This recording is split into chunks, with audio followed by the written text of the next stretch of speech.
Hi basketball fans, welcome back to the channel. If you love women basketball and updates, stay through till the end. The game hasn't even tipped yet, and the pressure is already on. Not on the players running layup lines. Not on the fans filing into the arena. The pressure is on commitment.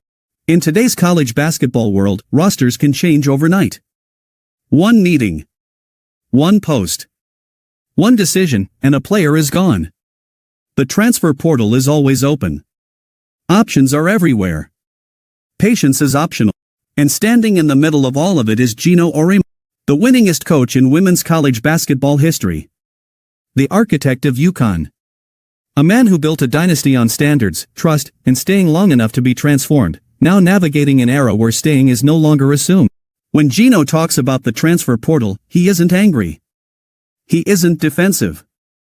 He's direct. Because this isn't just about players leaving.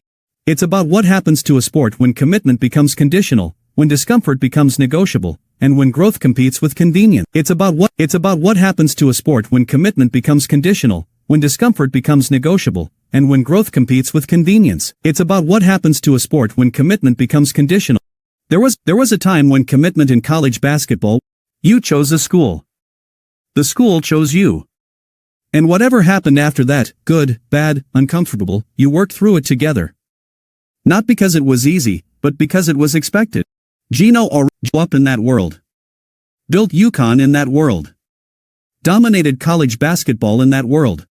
And now, that world no longer exists. So when Geno Auriemma talks about commitment in the transfer portal era, he doesn't sound angry. He sounds reflective. Almost philosophical. Like someone standing in the middle of a moving river, trying to figure out how to stay grounded without pretending the water isn't rushing past. Because the truth is this, the transfer portal didn't just change rosters. It changed relationships. It changed timelines. And it forced every coach, especially the ones who built dynasties, to confront a hard question. What does commitment mean when leaving is always At UConn, commitment used to be implied. You didn't have to explain it. If you signed, you stayed. You endured. You grew into the role you earned, not the role you imagined on signing day. Players came to stores knowing it wouldn't be comfortable. They knew minutes were scarce. They knew practices were brutal.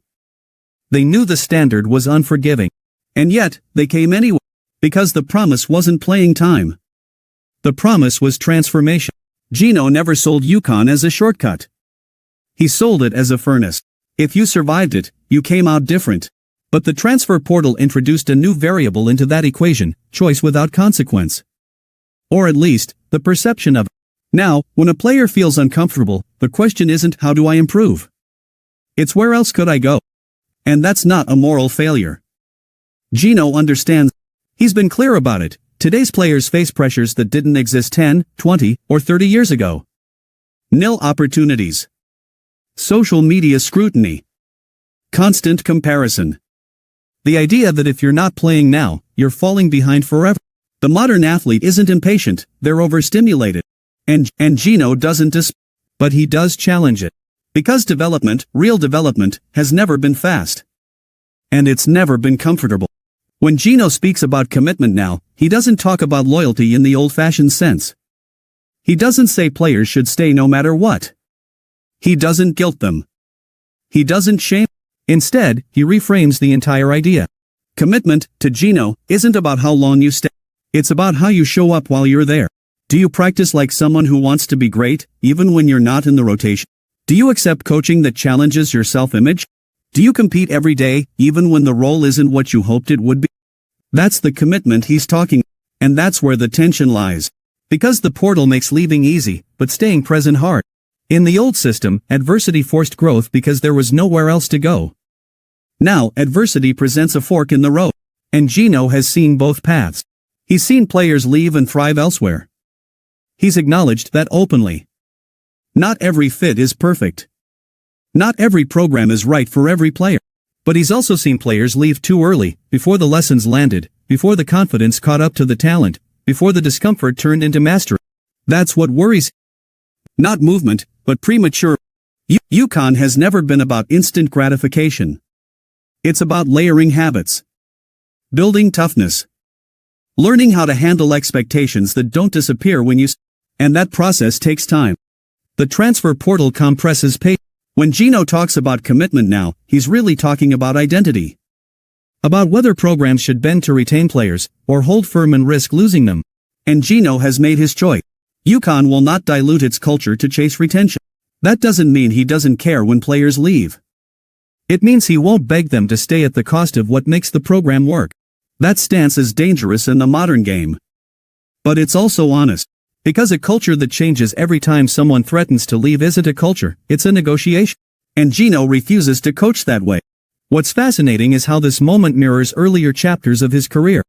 When Geno first arrived at UConn, the program wasn't a powerhouse. It didn't have tradition. It didn't have automatic buy-in.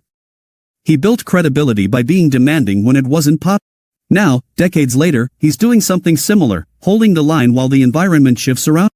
The difference is this time, the challenge isn't external skepticism. It's internal uncertainty. Players aren't just asking, can I make it here? They're asking, is it worth waiting? And Geno's answer isn't persuasive, it's transparent. He tells recruits exactly what UConn is and what it isn't. You won't be promised minutes. You won't be protected from hard truths. You won't be coddled through discomfort. But if you stay, if you commit fully while you're here, you will grow. Not just as a player, but as a competitor. That message won't land with everyone. And Geno is okay with that. In fact, he sees it as a filter. In a portal era where movement is constant, programs that know who they are may become more attractive, not less. Because chaos exhausts people. And structure, real structure, becomes. There's an irony here that Geno understands deeply. The portal was designed to empower players. And it has. But empowerment without clarity can lead to restlessness. To chasing situations instead of building. UConn offers the opposite, clarity without guarantee. And that's why Geno believes commitment still matters, even now. Not blind commitment. Not outdated, but daily commitment. To the work. To the standards. To the process that doesn't change just because When Geno speaks about this era, there's no bitterness in his voice. There's realism. And maybe a quiet confidence that programs willing to endure discomfort won't disappear, they'll stand out. Because at the highest level, basketball still rewards the same things it always has: toughness, accountability, patience, and the portal can move. It can't replace growth.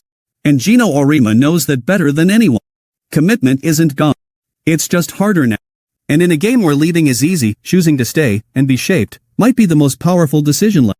And when the noise finally fades, when the tweets disappear, the portal windows close, and the season settles into what it always becomes, the truth remains the same. Great programs aren't built in moments. They're built in stretches. In the days when playing time is scarce. In the practices no one sees. In the choice to stay when leaving would be. Geno Auriemma understands that better than anyone. The transfer portal changed the game, but it didn't change the work. It didn't change the demand for toughness, for accountability, for players willing to be uncomfortable long enough to grow into something greater. Commitment didn't disappear. It just became louder when it's missing, and more powerful when it's chosen. And maybe that's the irony of this era. In a sport defined by movement, the programs that endure will be the ones that still believe in staying, building, and trusting the process, even when the world tells you there's a faster way. UConn isn't chasing trends. Geno isn't chasing players. He's still chasing excellence. And in an age where leaving is always an option, choosing to commit might just be the boldest move left.